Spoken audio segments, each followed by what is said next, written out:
Assalamualaikum warahmatullahi wabarakatuh. Pertama-tama, perkenalkan nama saya Mega Nandini Putri dengan NPM C10190291. Di sini saya akan menjelaskan tentang akuntansi keuangan menengah. Yang pertama, ada akuntansi. Apa sih akuntansi itu? Akuntansi adalah suatu sistem informasi keuangan yang bertujuan untuk menghasilkan dan melaporkan informasi yang relevan bagi berbagai pihak yang berkepentingan, dan secara garis besarnya akuntansi adalah suatu proses yang diawali dengan mencatat, mengelompokkan, mengolah, menyajikan data, serta mencatat transaksi yang berhubungan dengan keuangan. Sehingga informasi tersebut dapat digunakan oleh seseorang yang ahli di bidangnya dan menjadi bahan untuk mengambil suatu keputusan. Seorang praktisi yang ahli dalam bidang ini disebut akuntan. B. Ada klasifikasi bidang akuntansi, yaitu yang pertama ada akuntansi sektor mikro dan ada akuntansi sektor makro.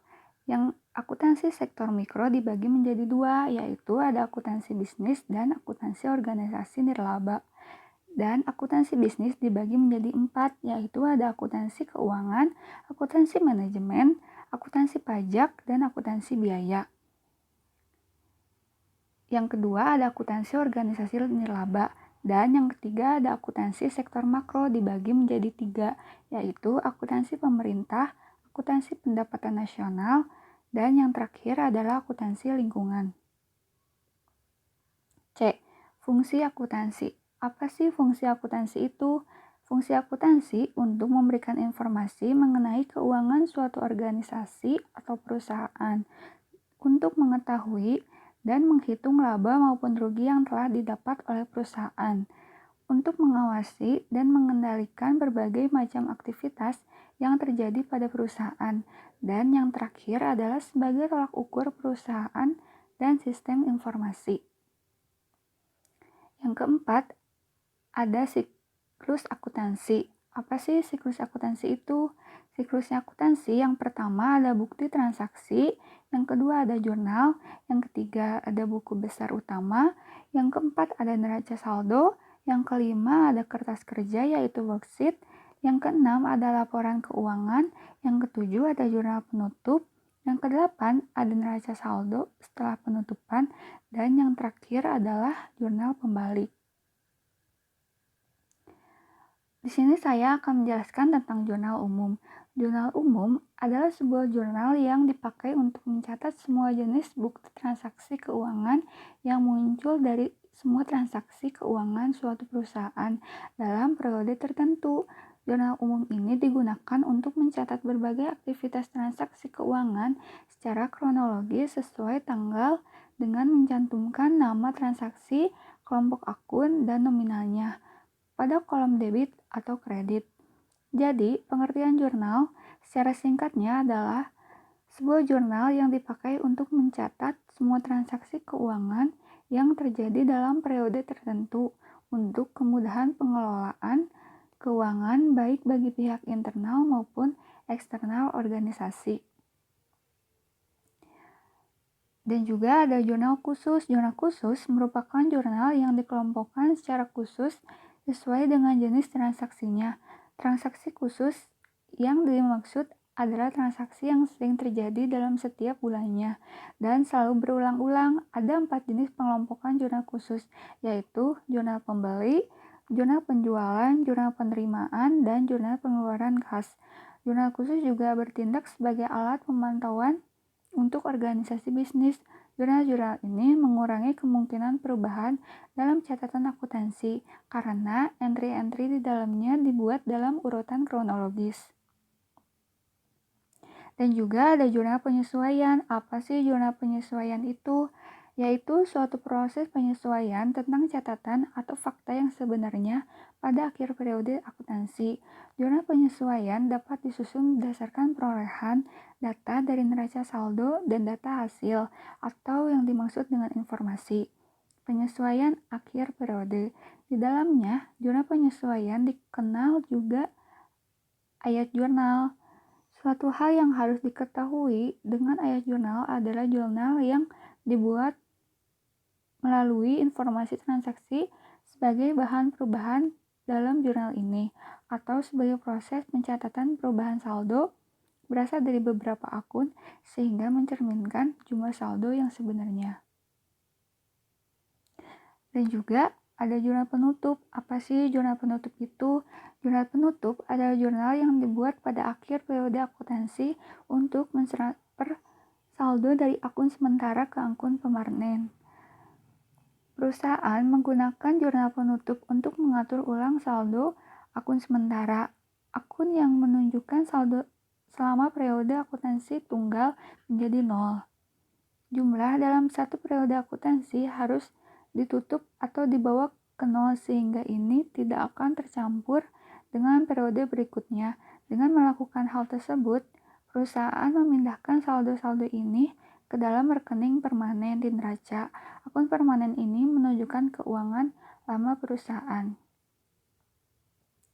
Di sini juga ada jurnal pembalik. Apa sih jurnal pembalik itu? Jurnal pembalik adalah jurnal untuk membalik jurnal penyesuaian yang menimbulkan akun neraca. Jika tidak dibalik, akan terjadi akun ganda. Dengan kata lain, jurnal yang memiliki istilah lain, reverse entry ini yang dibuat pada awal periode akuntansi berikut untuk membalikkan jurnal penyesuaian yang menimbulkan perkiraan real baru. Jurnal ini merupakan jurnal yang sengaja dibuat untuk membalik beberapa jurnal penyesuaian, tentunya yang sudah disusun pada periode sebelumnya. Penyusunan jurnal ini dalam proses atau siklus akuntansi adalah operasional, artinya tidak boleh membuat jurnal pembalik dan kita juga boleh tidak membuat jurnal pembalik. Dan juga ada buku besar pembantu. Buku besar pembantu adalah subsidiary regular, adalah perpanjangan dari buku besar umum yang mencatat lebih detail dan spesifik mengenai transaksi tersebut. Tentunya, dalam buku besar jenis ini, transaksi setelah dikelompokkan menjadi satu kategori transaksi yang sama. Hal ini dilakukan agar dapat merinci transaksi detail yang terjadi di perusahaan.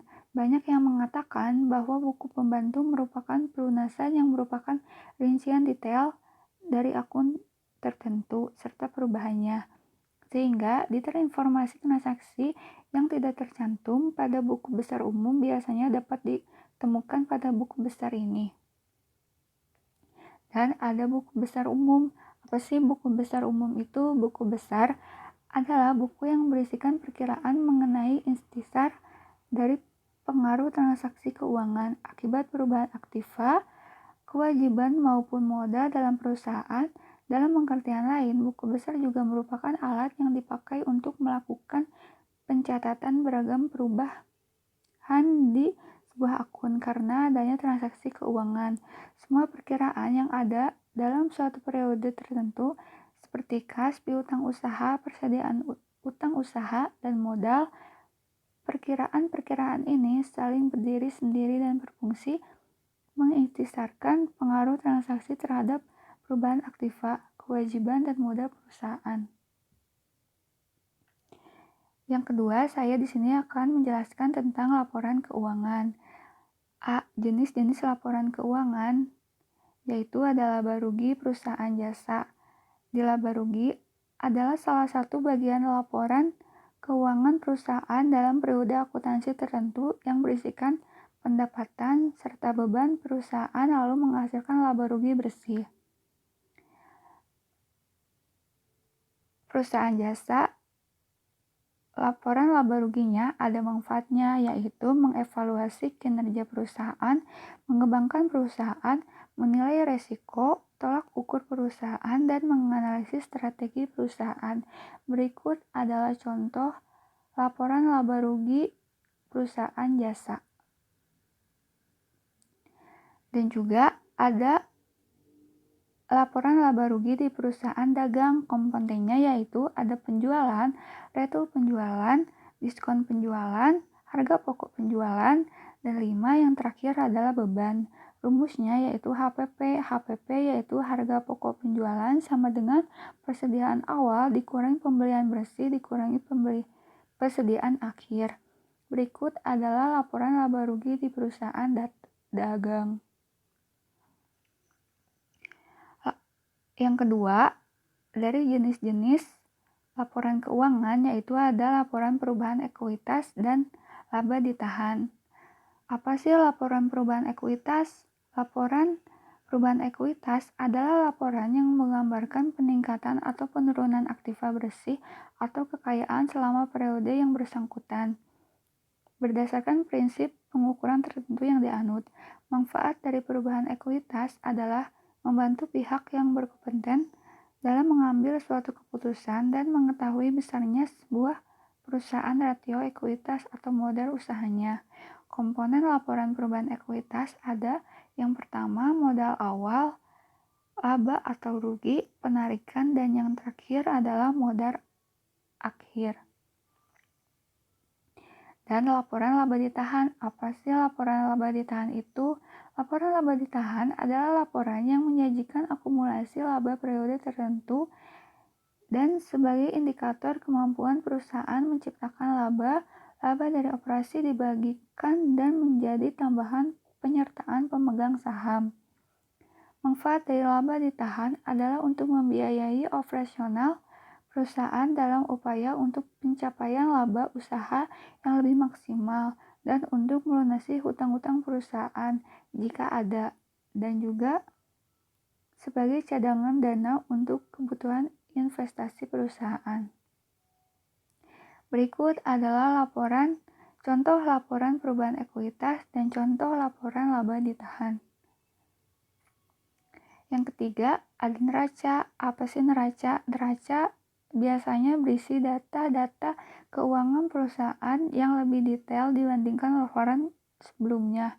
Bahkan di laporan ini juga diinput aktiva, kewajiban, dan modal. Intinya, laporan neraca adalah gabungan dari segala laporan keuangan. Ini juga dibuat dalam waktu tertentu yang normalnya adalah 1 tahun sekali. Tujuannya adalah untuk menentukan langkah terkait finansial di tahun selanjutnya.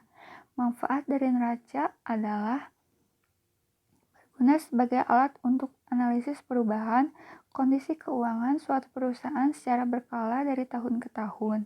Berguna sebagai alat untuk analisis likuiditas suatu entitas bisnis sehingga diketahui kemampuan suatu perusahaan untuk melakukan kewajibannya dengan harta likuid. Berguna sebagai alat untuk analisis kemampuan suatu perusahaan dalam melunasi utang jangka pendek sebelum jatuh tempo.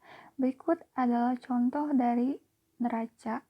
Komponen laporan neraca yaitu ada kas dan start kas, piutang usaha, uang muka, aset tetap, hutang pajak, pendapatan diterima di muka, dan juga modal. C. Hubungan antara laporan keuangan. Hubungan antara laporan neraca, laba rugi, dan arus kas. Laporan keuangan merupakan pencatatan keuangan yang sangat penting bagi perusahaannya. Secara keseluruhan, laporan keuangan perusahaan akan menyajikan jenis informasi yang berbeda tentang kegiatan perusahaan dalam periode tertentu yang berbentuk angka dan data. D. Pengguna laporan keuangan. Pengguna laporan keuangan yaitu ada investor, karyawan, pemberi pinjaman, pemasok dan kreditur usaha, pelanggan, pemerintah, dan yang terakhir adalah masyarakat. E. Perbedaan laporan keuangan di perusahaan jasa dan perusahaan dagang. Di perusahaan dagang, perbedaan laporan dalam menghitung harga pokok penjualannya hanya membutuhkan laporan stock of name dari persediaan barang dagang yang dimilikinya. Perusahaan dagang juga tidak mengenal persediaan bahan baku maupun persediaan barang dalam proses. Hal ini dikarenakan perusahaan dagang menjual produk yang siap dijual tanpa harus mengolah atau merubah produk tersebut. Di perusahaan jasa memiliki laporan keuangan yang mirip dengan perusahaan dagang, hanya saja tidak memiliki persediaan barang dagang dalam laporan neracanya.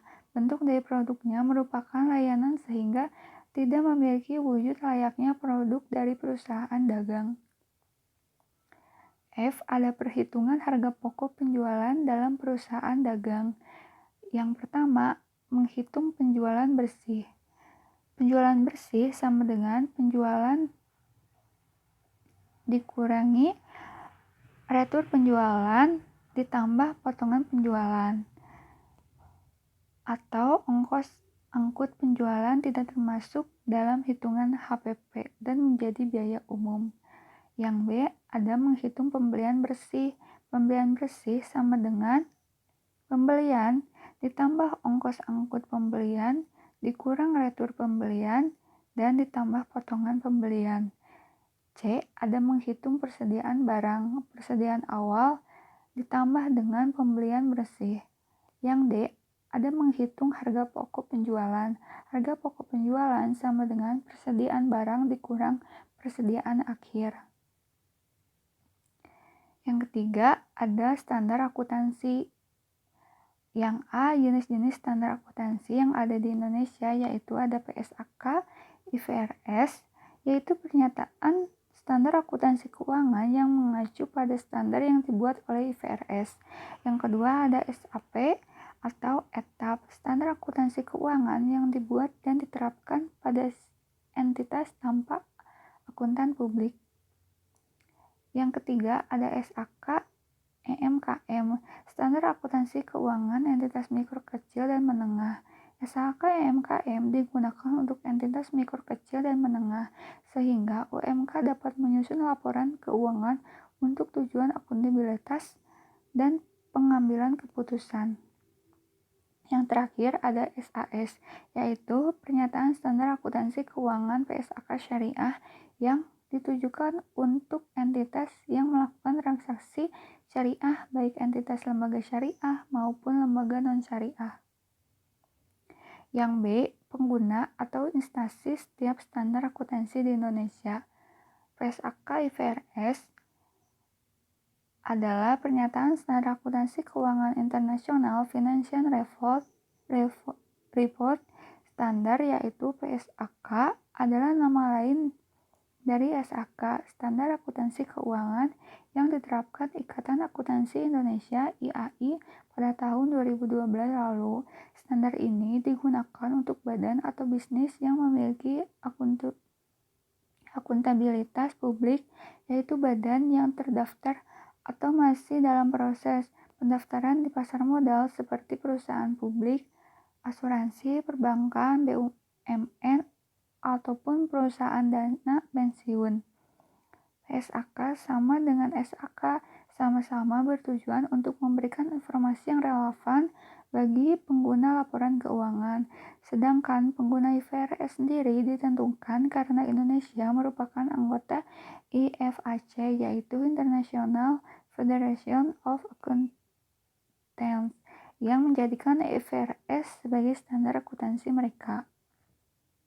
Yang kedua, ada SAK etap, standar akuntansi keuangan untuk entitas tanpa akuntansi publik, digunakan untuk entitas yang akuntabilitasnya publiknya tidak signifikan dalam laporan keuangannya, hanya untuk tujuan umum bagi pengguna eksternal. Etap merupakan hasil penyederhanaan standar akuntansi IFRS yang meliputi tidak adanya laporan laba rugi komprehensif, penilaian untuk aset tetap, aset tidak berwujud, dan properti investasi setelah tanggal perolehan hanya menggunakan harga perolehan.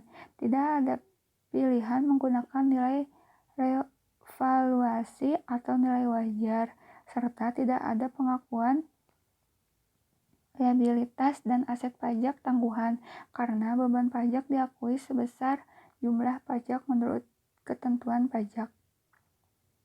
Yang ketiga ada PSAK Syariah. PSAK Syariah merupakan pedoman yang dapat digunakan untuk lembaga-lembaga kebijakan syariah seperti bank syariah, pegadaian syariah, badan zakat, dan lain sebagainya. Pengembangan standar akuntansi ini dibuat berdasarkan acuan dari fatwa yang dikeluarkan oleh MUI, yaitu Majelis Ulama Indonesia. Standar ini terdiri atas kerangka konseptual, penyusunan dan pengungkapan laporan standar, penyajian laporan keuangan, dan standar khusus transaksi syariah seperti murabahah, salam, ijarah, dan istithna. Yang keempat ada SAP. SAP yaitu standar akuntansi pemerintah yang telah ditetapkan sebagai peraturan pemerintah untuk entitas pemerintah dalam penyusunan laporan keuangan pemerintah pusat, yaitu LKPP, dan laporan keuangan pemerintah daerah, yaitu LKPD. SAP dibuat untuk menjamin transparansi, partisipasi, dan akuntabilitas pengelolaan keuangan negara demi terwujudnya pemerintahan yang baik dan bersih. Yang terakhir ada SAK-MKM. SAK-MKM Keuangan Entitas Mikro Kecil dan Menengah atau EDSAK-EMKM disusun untuk memenuhi kebutuhan pelaporan keuangan entitas mikro kecil dan menengah.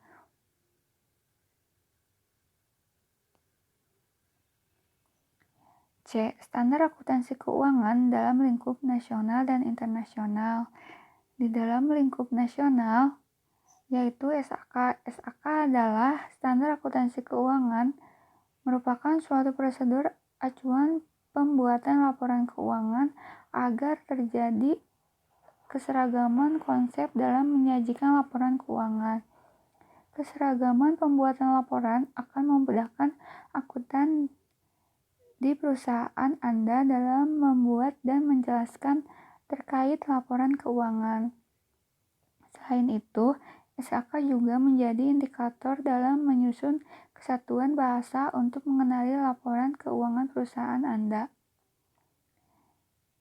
Standar akuntansi dalam lingkup internasional adalah IFRS. IFRS merupakan standar akuntansi internasional yang diterbitkan oleh International Accounting Standards Board, yaitu IASB. Dalam penyusunannya, International Accounting Standard, yaitu IAS, melibatkan 4 organisasi utama dunia, yakni Badan Standar Akuntansi Internasional, Komisi Masyarakat Eropa, Organisasi Internasional Pasar Modal, dan Federasi Akuntansi Internasional. D. Di sini ada perbedaan laporan keuangan berdasarkan SAK dan IFRS. Perbedaannya dilihat dari komponen laporan keuangan. Di SAK ada neraca, laporan laba rugi, laporan perubahan modal, dan laporan arus kas. Di IFRS ada laporan posisi keuangan yaitu neraca, laporan laba rugi kompresif, laporan perubahan modal, dan yang terakhir adalah laporan posisi keuangan komparatif awal periode. Dan juga dibedakan dari laporan posisi keuangannya, yaitu di SAK ada aset, liabilities, dan ekuitas. Di IFRS aset lancar, aset tidak lancar, liabilitas jangka panjang, liabilitas jangka pendek, dan ekuitas. Dan juga bisa dilihat dari perbedaan laporan arus kasnya. Di SAK ada beberapa entitas harus menggunakan metode langsung, dan di IFRS menggunakan metode langsung atau tidak langsung. Perbedaan SAK dan PSAK. Berdasarkan IAI, standar akuntansi keuangan SAK adalah penyataan standar akuntansi keuangan PSAK. Jadi, SAK tersendiri dan PSAK itu sama-sama saja, tidak ada bedanya. Yang keempat, ada badan usaha. Yang pertama, ada perseroan terbatas, yaitu salah satu jenis badan usaha yang dilindungi oleh hukum dengan modal yang terdiri dari saham. Seseorang dikatakan sebagai pemilik PT memiliki bagian saham dari jumlah yang ditanamkannya, sesuai dengan Undang-Undang Nomor 40 Tahun 2007 yang membahas mengenai perseroan terbatas atau PT. dikatakan bahwa perusahaan berjenis perseroan terbatas adalah suatu badan usaha yang berbentuk badan hukum yang didirikan berdasarkan perjanjian dan melakukan kegiatan usaha dengan modal dasar yang seluruhnya terbagi dalam saham atau disebut juga dengan modal persekutuan. Dalam menjalankannya, perusahaan berjenis perseroan terbatas, modal saham yang dimiliki bisa dijual kepada pihak lain. Artinya, sangat memungkinkan terjadinya perubahan organisasi atau pemilikannya. Perusahaan tanpa harus membubarkan dan mendirikan perusahaan kembali. Selain itu, oleh karena itu, dibentuk berdasarkan kesepakatan, maka bisa dipastikan bahwa PT didirikan oleh minimal 2 orang. Pembuatan perjanjian ini harus diketahui oleh notaris dan dibuatkan aktanya untuk mendapatkan pengesahan dari Menteri Hukum dan HAM sebelum resmi menjadi perusahaan berjenis PT. B. Ada persekutuan. Persekutuan perusahaan adalah perusahaan yang hak miliknya dimiliki oleh 2 orang atau lebih yang secara bersama-sama menjalankan usahanya guna mencapai tujuan tertentu. Perusahaan persekutuan biasanya terbentuk karena dilatar belakangi oleh minat usaha yang sama. Tujuan dari menjalankan usaha secara bersama-sama ini diantaranya adalah untuk menggabungkan sumber daya yang dimiliki oleh masing-masing pemiliknya. Selain itu, latar belakang keahlian yang sama juga dapat mendorong seseorang untuk secara bersama-sama membentuk suatu perusahaan. Contoh yang mudah ditemui adalah perusahaan advokat atau pengacara. Perusahaan persekutuan memiliki ciri-ciri sebagai berikut, yang itu dijalankan dengan hak kepemilikan bersama, memiliki jangka waktu tertentu. Jika salah satu pemilik menarik modal atau meninggalkan, maka perusahaan dapat dibubarkan. Tanggung jawab tidak terbatas. Tanggung jawab seseorang dalam perusahaan tidak tergantung pada besarnya modal yang ia tanam. Memiliki suatu bagian atau hak di dalam persekutuan, anggota yang menanamkan modalnya berarti telah menyerahkan haknya untuk mencapai tujuan perusahaan. Dan yang terakhir adalah besaran jumlah keuntungan masing-masing anggota tergantung kesepakatan. Perusahaan perseroan. Perusahaan perseroan adalah perusahaan yang kepemilikannya hanya dimiliki oleh 1 orang saja. Perusahaan perseroan ini juga tidak harus berbadan hukum. Setiap orang bebas memiliki bisnis tanpa adanya batasan untuk mendirikan usaha. Bagi Anda yang ingin membuka usaha perorangan tertentu, Anda harus mengetahui tata cara mendirikan perusahaan perorangan sesuai dengan peraturan negara mana Anda akan menjalankan usaha. Ciri-ciri perusahaan perseorangan adalah permodalan dan relatif kecil, serta memiliki keterbatasan pada alat, pekerja, dan kapasitas produksinya. 5. Yaitu ada periode laporan keuangan. Yang pertama ada periode kalender, yaitu 1 Januari dan berakhir sampai 31 Desember. Yang B ada periode fiskal, yaitu 1 tahun. Tahun fiskal biasanya dimulai dengan hari pertama dalam sebulan dan berakhir 12 bulan kemudian pada hari terakhir, 12 bulan kemudian pada hari terakhir dalam sebulan seperti 31 Desember atau 31 Maret. Yang C ada periode interim, yaitu periode bulanan yang kuartalnya lebih pendek daripada 1 tahun buku penuh. Yang terakhir ada periode tahunan, yaitu dari tanggal 1 Januari sampai 30 Desember. Berikut adalah periode laporan keuangan.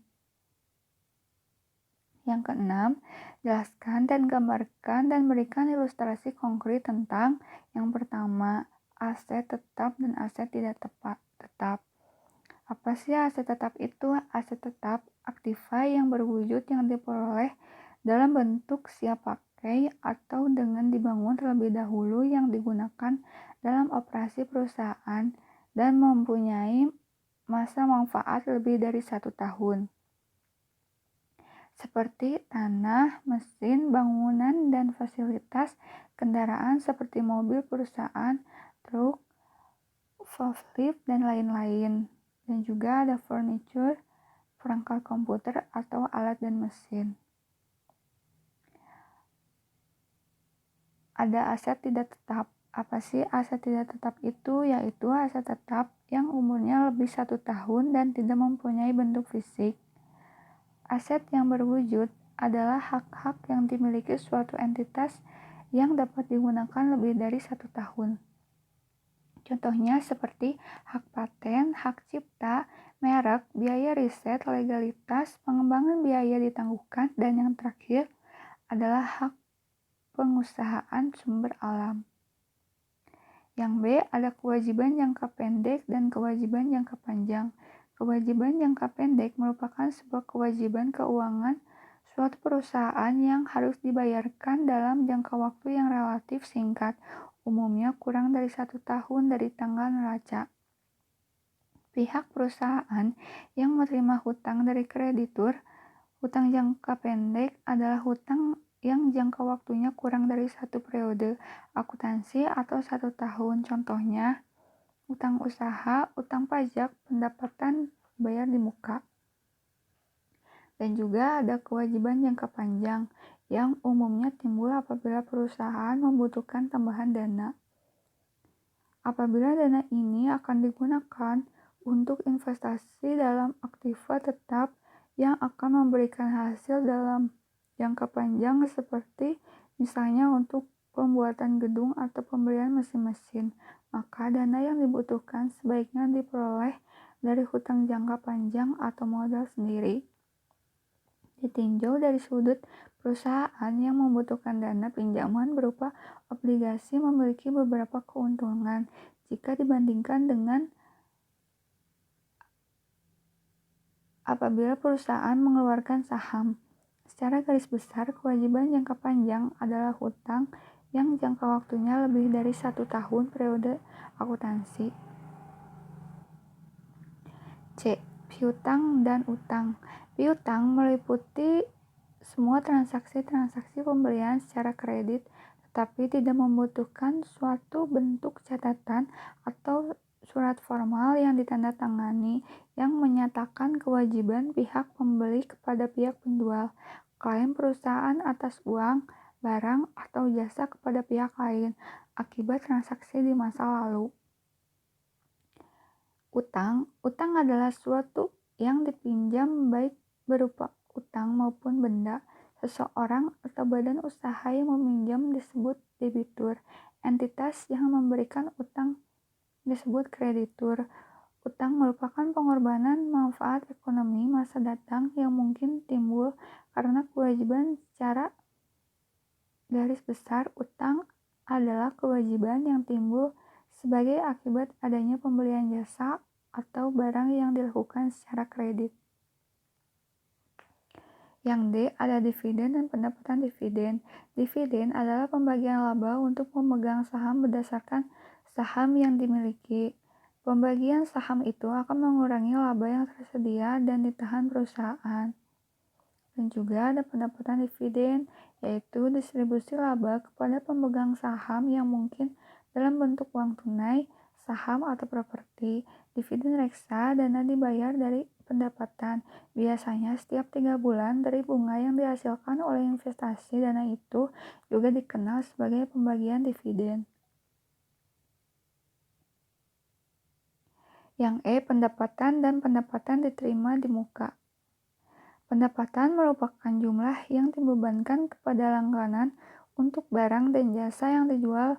Bagi perusahaan merupakan aliran masuk aktiva atau pengeluaran utang yang diperoleh dari hasil penyerahan barang atau jasa kepada para pelanggan.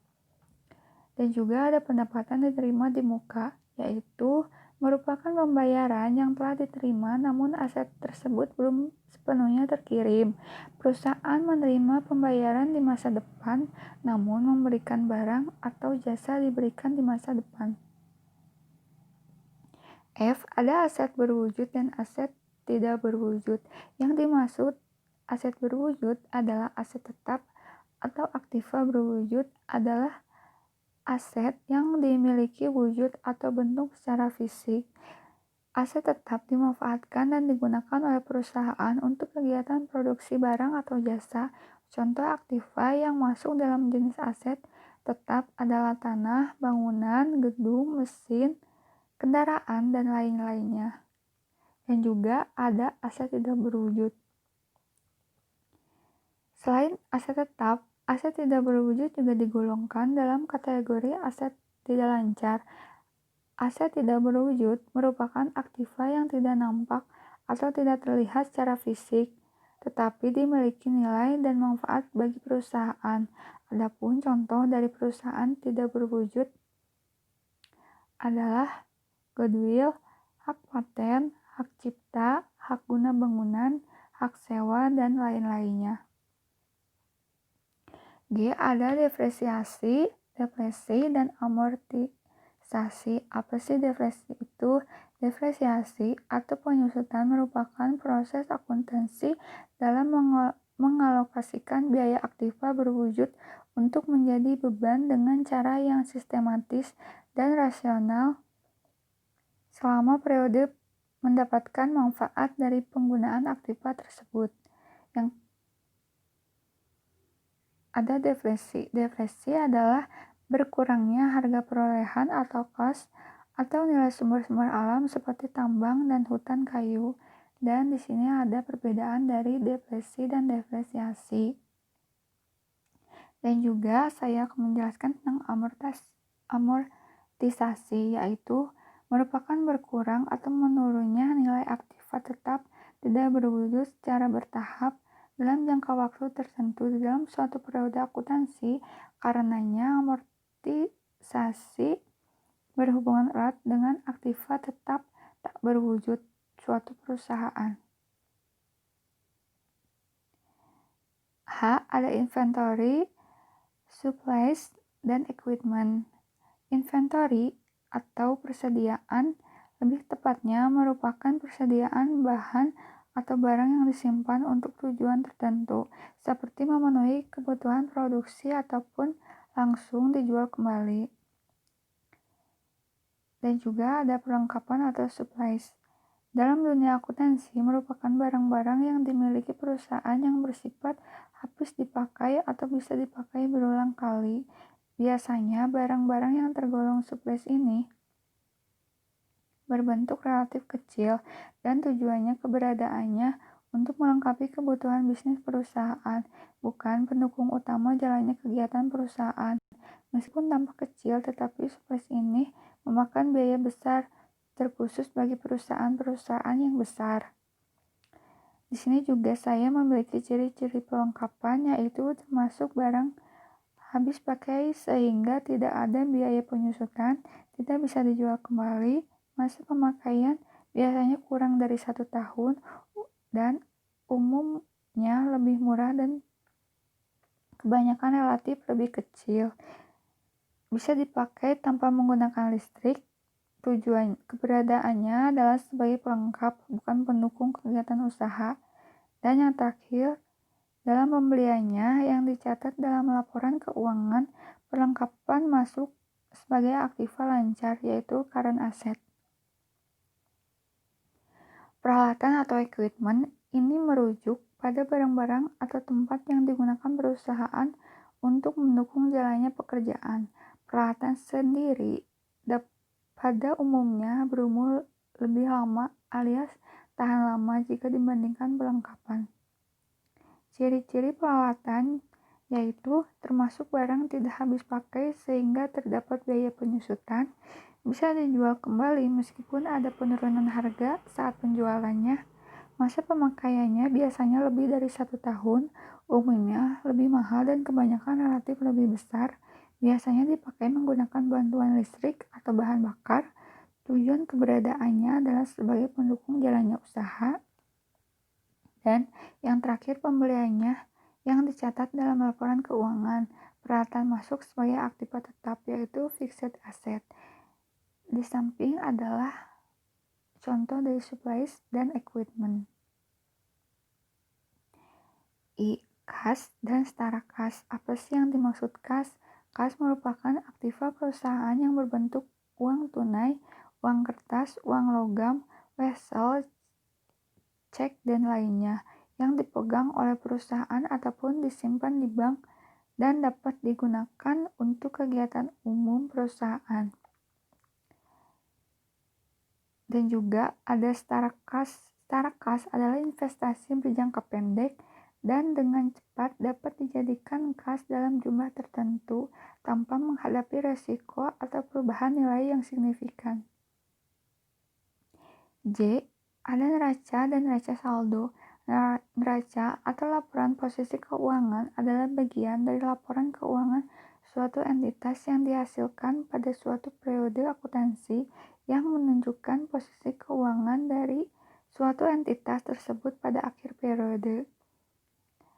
Kalau neraca saldo yaitu trial balance memiliki pengertian sebagai suatu daftar yang berisi seluruh jenis nama akun beserta saldo akun dari setiap akun yang disusun secara sistematis sesuai dengan kode akun yang bersumber dari buku besar perusahaan pada periode tertentu. Di bawah adalah contoh dari neraca dan neraca saldo.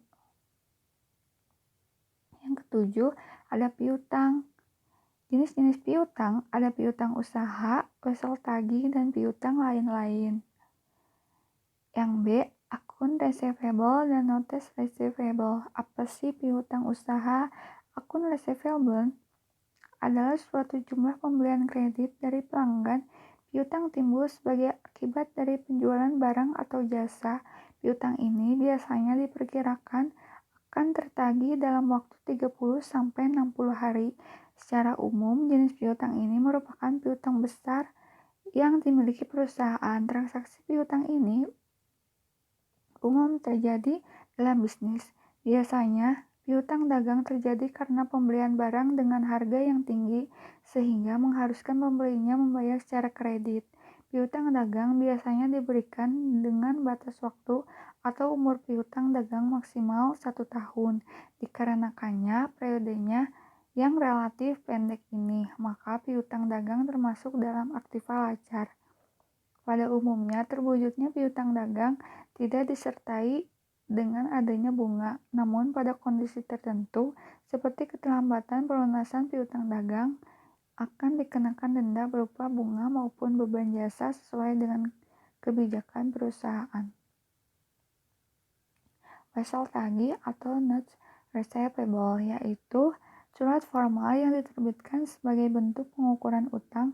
Wesel tagih biasanya dimiliki waktu tagih antara 60-90 hari atau lebih lama serta mewajibkan pihak yang berutang untuk membayar bunga. Wesel tagih dan piutang usaha yang disebabkan karena transaksi penjualan biasa disebut dengan piutang dagang, trade account. Piutang wesel terjadi karena aktivitas jual beli secara kredit. Aktivitas ini awalnya dianggap sebagai piutang dagang, akan tetapi ketika pembelian menyerahkan surat promes yang menyatakan kesanggupannya untuk melunasi kewajiban dari aktivitas jual beli kredit tersebut, maka piutang dagang tersebut akan berubah menjadi piutang wesel. C. Ada penyisihan piutang tak tertagih. Piutang tak tertagih adalah kerugian piutang bagi perusahaan akibat sejumlahnya piutang yang tidak dilunasi oleh pihak debitur. Bagaimana cara penghapusan piutang tersebut? Adalah dengan mengendalikan piutang. Untuk itu, manajemen perusahaan biasanya akan membuat langkah antisipasi, salah satunya dengan membentuk cadangan kerugian piutang atau penyisihan piutang tak tertagih. Piutang merupakan unsur penting yang ada di dalam neraca. Prosedur yang wajar dan cara pengendalian terhadap piutang sangat penting, bukan saja untuk keberhasilan sebuah perusahaan, tetapi juga untuk memelihara hubungan yang memuaskan dengan pelanggan. Yang D, yaitu rumus untuk menghitung bunga dari notes receivable. Rumusnya yaitu jumlah bunga sama dengan pokok pinjaman dikali tingkat bunga dikali waktu. Yang E, jurnal penjualan secara kredit, yaitu di debitnya ada piutang usaha, di kreditnya ada penjualan. Atau di debit harga pokok penjualan, di kreditnya ada persediaan. F, jurnal penerimaan bunga secara tunai. Di debitnya ada cash dan di kreditnya ada interest revenue. G, jurnal pengakuan bunga yang dibayarkan bulan depan. Di debit ada interest expense dan di kredit ada interest payable. H, jurnal penyisihan piutang dan penghapusan piutang. Jurnal penyisihan piutang yaitu di debit ada bad debt expense, di kreditnya ada allowance for bad debt. Penghapusan piutang yaitu di debitnya ada allowance for bad debt, di kreditnya ada account receivable. Piutang dan utang bunga. Pengertian dari piutang bunga atau accrued interest receivable adalah bunga atas uang yang dipinjamkan oleh perusahaan kepada pihak lain dan bunga tersebut sudah merupakan hak perusahaan, tetapi pembayaran belum diterima perusahaan. Utang bunga atau yang disebut dengan accrued interest adalah biaya bunga yang telah terjadi dan belum dibayarkan yang harus diakui dan dicatat pada setiap akhir periode pelaporan sebagai bagian dari kewajiban yang berkaitan. Sekian penjelasan dari saya. Maaf apabila ada kesalahan kata. Wassalamualaikum warahmatullahi wabarakatuh.